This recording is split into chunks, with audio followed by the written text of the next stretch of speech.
No poproš si medom, ty ľúbiš medom. Ďakujem.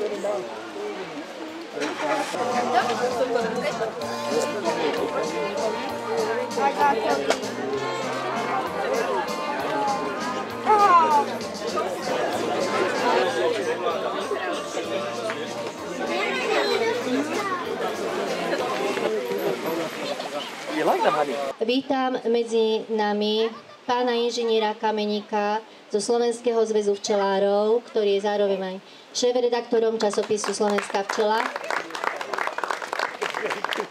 Pani Kubiniovú, pána inžiniera Hajzucha, pána inžiniera Patrika Hajzucha z firmy Enrico.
Mene predsedu Spolku včelárov Slovenska dovolte mi, aby som vás privítal tu na Drahovciach na tejto milej slávnosti, ktorá vlastne teraz bude nasledovať, a to je otvorenie naučného včelárskeho chodníka.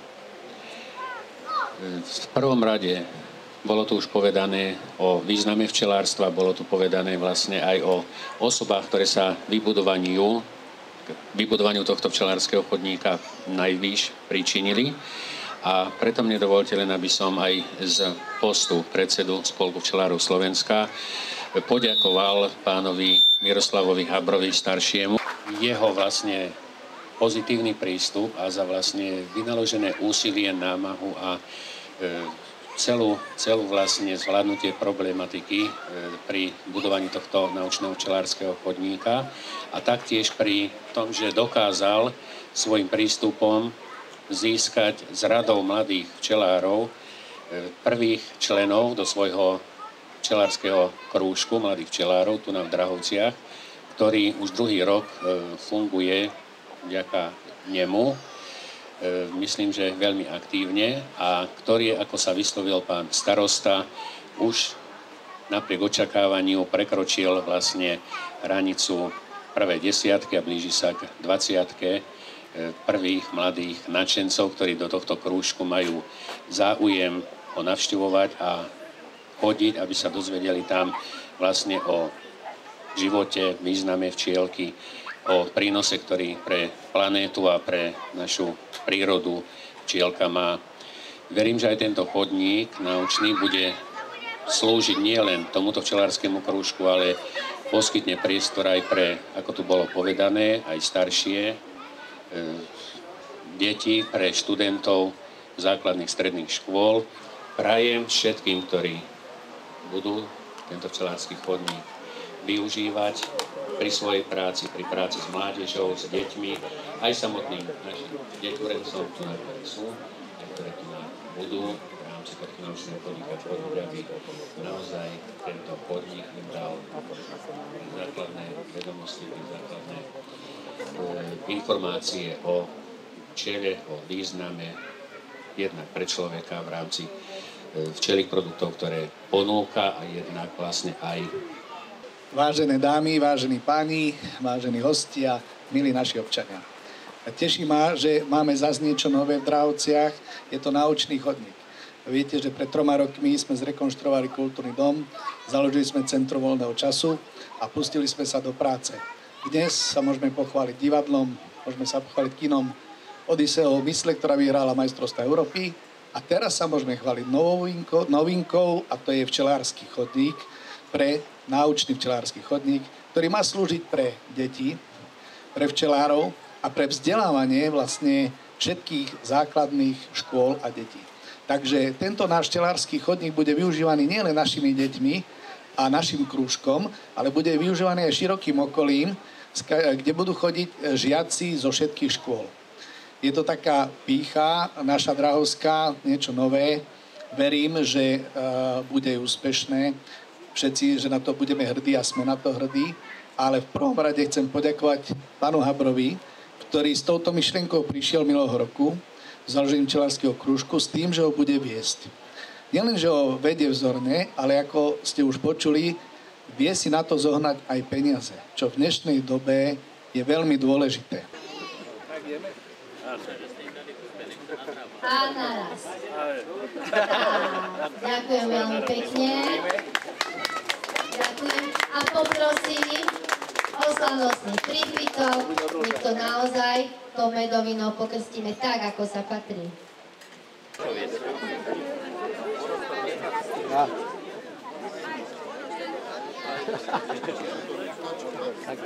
Na zdravie, nech sa darí. A nech slúži.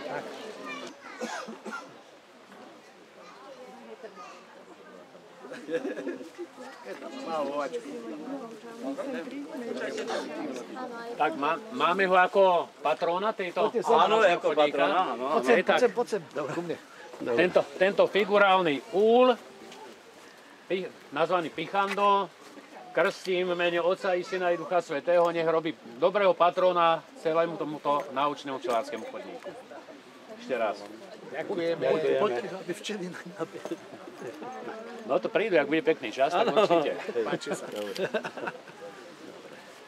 Takže výstižný názov, že? Pichanda. Ďakujeme.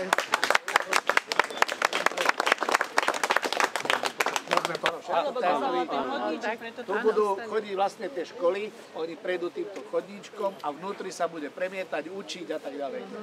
Figurky robiť a takéto proste prebiehať veci. Takže preto za to aj naučný chodník, že si ho najprv prejdú. A vzadu majú včely a už podľa toho, jak bude pán vedúci s nimi narábať, tak buď ich dopichajú, Ako budú poslúchať. Niečo im podarujú podľa toho. Áno. Manipulácie, buď štiplavé, alebo sladké. Tak ako hovorí pán Kamenný, že včely ich obdarujú. Podľa toho, jak budú poslúchať.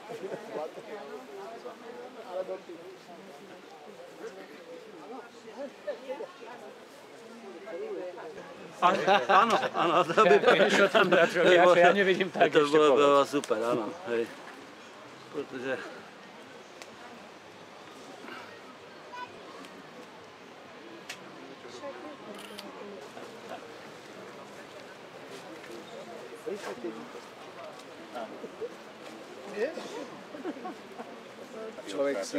Človek si musí v dnešnej dobe nemôže mať ružové okuliare. Ale určite. Ale proste úspech je... Po týchto stránkach. Normálne chodí a Teraz sa mu ľúbi, ale uvidíme, čo bude ďalej. Teraz sa mu...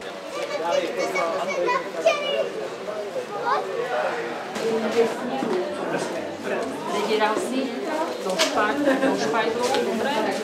Alebo počkaj. Pani učiteľka, ja som chcela toto. Toto? Martin, nebudeš to si robiť?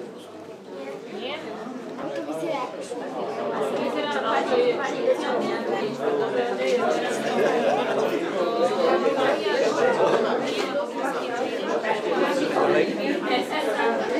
Pravda. Treba teraz trpezlivosť. Na to teraz dobí. 80% zdobenie v snehu. Super krásne. A keďže nebudeme sa na ne len pozerať, určite súhlasíte so mnou. Treba ich okoštovať, lebo takto vyzerajú krásne, ale kto vie, aké sú však.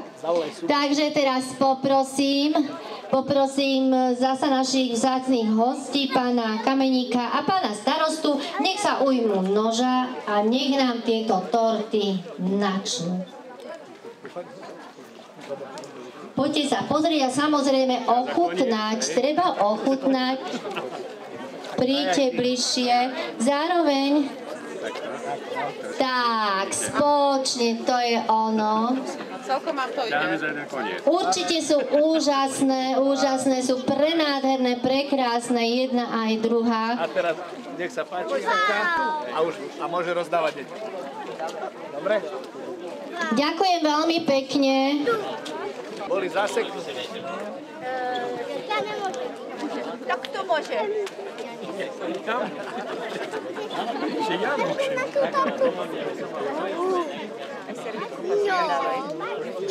Naše maličké včeličky zásny rojili, vyrojili sa. Maluje venuš, dnes to nepovili hostitelári, všetkých žmolú. Dnes to nepovili hostitelári,